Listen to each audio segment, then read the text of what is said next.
Pembelajaran kita pada kali ini berkaitan dengan penentangan pembesar tempatan terhadap penjajah British.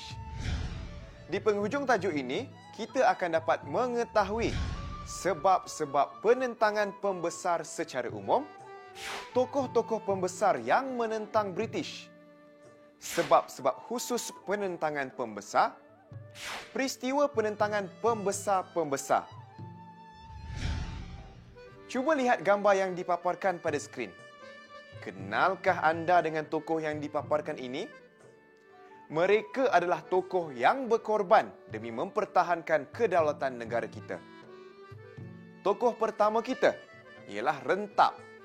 Seterusnya, tokoh kedua adalah Datuk Maharaja Lela. Dan tokoh yang ketiga dan terakhir ialah Mat Salleh. Sebelum kita mengkaji lebih lanjut tajuk ini, ada baiknya kita mengetahui dan mengenali terlebih dahulu kesemua tokoh pembesar yang menentang British dan tempat di mana berlakunya penentangan. Dol Said di Naning, Negeri Sembilan. Linggir di Sungai Saribas, Sarawak. Rentap di Ulu Sekerang dan Bukit Saduk, Sarawak. Sharif Masaho di Sungai Rajang, Sarawak. Mat Salleh di Tambunan, Sabah. Datuk Maharaja Lela di Pasir Salak, Perak. Yam Tuan Antah di Sri Menanti, Negeri Sembilan. Datuk Bahaman di Semantan, Pahang. Tok Janggut di Pasir Putih, Kelantan. Haji Abdul Rahman Limbong di Kuala Berang dan Kuala Telemong, Terengganu. Apakah punca yang menyebabkan tokoh-tokoh tersebut menentang British? Adakah sebab-sebab penentangan ini sama atau berbeza di antara seorang pembesar dengan pembesar yang lain?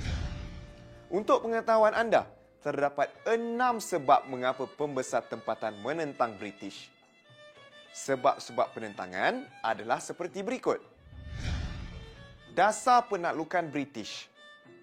Eksploitasi terhadap ekonomi tempatan.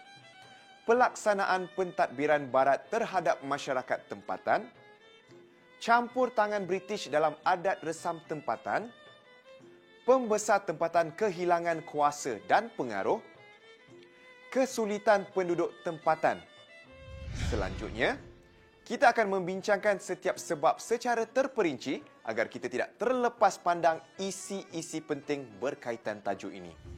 Penentangan pembesar tempatan disebabkan dasar penaklukan British. Dasar ini bertujuan mengukuhkan kedudukan politiknya. Kawasan taklukan terikat dengan perintah dan peraturan British. Misalnya, Naning yang menjadi jajahan British dikehendaki membayar ufti 1/10 daripada hasil pertaniannya. Ini secara tidak langsung menimbulkan kemarahan penghulu Dol Said yang menjadi pembesar Naning. Selain itu, penentangan pembesar juga disebabkan oleh hasrat British untuk menguasai ekonomi tempatan. Perkara ini dilakukan dengan memeterai perjanjian dengan pembesar tempatan. Kesannya, ekonomi dikuasai oleh saudagar negeri-negeri selat. Ini menimbulkan kemarahan pada pembesar tempatan. Contohnya, mereka memonopoli perlombongan dan perdagangan biji timah di negeri-negeri Melayu. Sebenarnya ada 4 lagi sebab penentangan tersebut. Tahukah anda bahawa British telah memaksa sistem pentadbiran barat ke atas penduduk tempatan? Mereka telah memperkenalkan pelbagai perubahan dalam pentadbiran. Misalnya, British memperkenalkan sistem cukai, undang-undang dan peraturan tanah. Peraturan ini bertentangan dengan amalan tradisi. Di Terengganu, British menetapkan setiap tanah yang dibuka mesti memohon kebenaran dan dikenakan cukai tanah. Ini menimbulkan rasa tidak puas hati kepada penduduk tempatan. Baiklah, kita fokus perbincangan kita kepada sebab penentangan seterusnya. Untuk pengetahuan anda, British telah campur tangan dalam adat resam tempatan. Mereka memaksa nilai-nilai barat ke atas masyarakat tempatan. Misalnya di Perak, JWW Birch telah campur tangan dalam amalan menggunakan orang suruhan. Tindakan ini telah ditentang oleh pembesar tempatan Perak. Pembesar tempatan juga menentang British disebabkan mereka kehilangan kuasa dan pengaruh terhadap kawasan pentadbiran mereka. Pembesar dilantik oleh Sultan. Mereka berkuasa dalam hal ehwal kawasan pentadbiran mereka. Contohnya, pembesar berkuasa dalam soal pentadbiran, perundangan, ekonomi dan sosial daerah mereka. Penjajahan British telah menggugat kredibiliti pembesar tempatan. Sebab terakhir penentangan pembesar tempatan ialah kesulitan yang dihadapi oleh penduduk tempatan. Mereka dibebani dengan pelbagai cukai dan peraturan baru. Penduduk menghadapi pelbagai kesukaran dalam menyesuaikan diri dengan perubahan tersebut. Ini secara tak langsung juga menimbulkan rasa tidak puas hati. Baiklah, selesai sudah perbincangan kita berkaitan sebab-sebab penentangan pembesar tempatan terhadap British. Apa kata hari ini kita berbincang tentang perjuangan dua orang pembesar tempatan sebagai pengukuhan maklumat yang kita ketahui berkaitan tajuk ini. Dua orang pembesar yang saya pilih untuk perbincangan kita pada hari ini ialah Rentap dan Datuk Maharaja Lela. Kita mulakan dulu dengan penentangan Rentap. Terlebih dahulu, kita perlu mengenali siapakah Rentap sebenarnya. Nama sebenar Rentap ialah Libau. Rentap bermaksud penggoncang dunia. Beliau merupakan pemimpin kaum Iban di Hulu Skrang. Rentap juga digelar sebagai Raja Darat dan Raja Ulu. Berdasarkan pengetahuan anda, mengapakah Rentap menentang James Brooke di Sarawak? Rentap menentang James Brooke kerana bertindak balas terhadap langkah James Brooke menghapuskan kaum Iban di Sungai Skrang. Rentap juga marah kerana dianggap sebagai lanun. Adakah anda tahu bagaimana peristiwa penentangan Rentap berlaku? Rentap telah menyerang kubu James Brooke di Nanga, Skrang.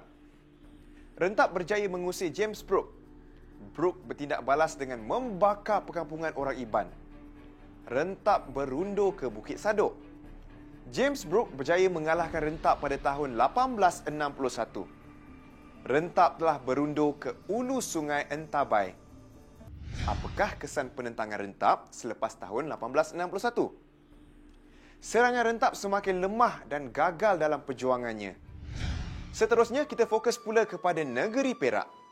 Tidakkah anda tertanya-tanya, apakah yang berlaku di negeri Perak pada tahun 1875? Sebenarnya, penentangan pembesar di Perak telah dipimpin oleh Datuk Maharaja Lela. Satu keistimewaan penentangan di Perak ialah ia berlaku secara bersatu oleh semua pembesar dan sultan.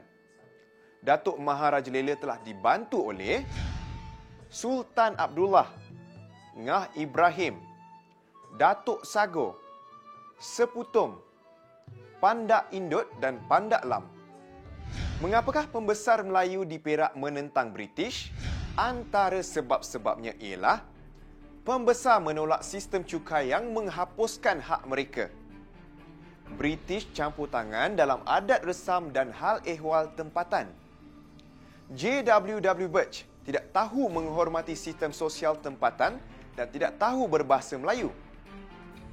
Bolehkah anda jelaskan serba ringkas peristiwa penentangan Datuk Maharaja Lela? Pada Februari 1875, Datuk Maharaja Lela dan pembesar Melayu Perak membantah perjanjian Pangko. Pada 21 Julai 1875, telah diadakan mesyuarat oleh pembesar Melayu di Durian Sebatang untuk menentang Undang-Undang British. 12 September 1875, Datuk Maharaja Lela bersetuju untuk membunuh JWW Birch setelah bermesyuarat di Belanja. Pada 2 November 1875, Seputum, Pandak Lam dan lain-lain telah membunuh JWW Birch di Pasir Salak atas arahan Datuk Maharaja Lela. Pada 20 November 1877, Datuk Maharaja Lela dan pembesar lain telah dibicarakan. Tidak sangka ya, begitu tinggi semangat penentangan yang ditunjukkan oleh pembesar Melayu Perak. Maukah anda tahu apa kesudahan penentangan Datuk Maharaja Lela? Datuk Maharaja Lela, Pandak Indut, Pandak Lam dan Seputum telah dibicarakan dan dijatuhkan hukuman gantung. Raja Ismail telah dibuang ke negeri Johor, manakala Sultan Abdullah dan Ngah Ibrahim dibuang negeri ke Pulau Seychelles. Apakah perasaan anda terhadap hukuman yang dikenakan terhadap pembesar Melayu yang mempertahankan kedaulatan negeri Perak? Tentu sedih dan sayu, kan? Jadi dapat kita simpulkan bahawa penentangan Datuk Maharaja Lela juga gagal mencapai matlamat seperti mana rentap. Sebelum kita mengakhiri topik perbincangan, elok kita imbas kembali perkara yang telah kita pelajari pada hari ini.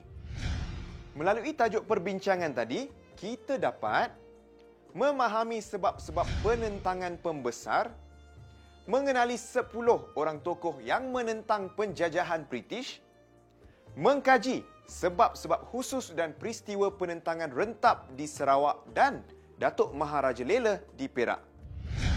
Banyak lagi peristiwa penentangan pembesar yang kita masih belum bincangkan. Dalam episod yang seterusnya, kita akan mengupas segala persoalan dengan lebih terperinci.